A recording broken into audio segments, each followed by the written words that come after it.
Countries currently at war 2026. What you need to know. Countries currently at war 2026.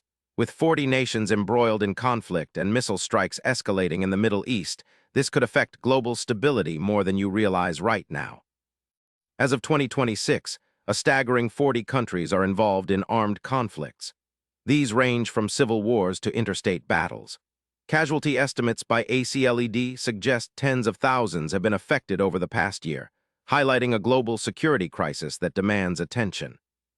One of the most volatile flashpoints is the Middle East, where Iran has retaliated by launching hundreds of drones and ballistic missiles.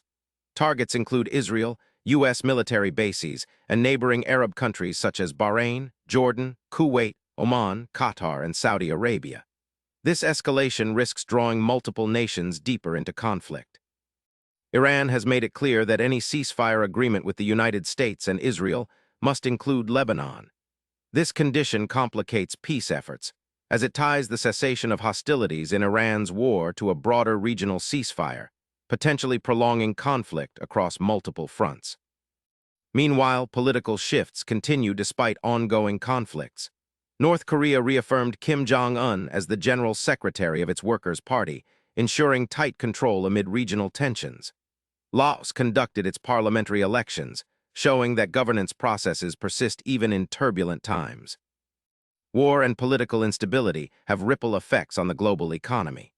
British company Shell has warned that Europe could face fuel shortages as early as April 2026. Panic buying and distribution disruptions worldwide reflect how conflict zones indirectly strain resources far beyond their borders. What this means for you is the reality of global conflict touches many lives beyond the battlefield.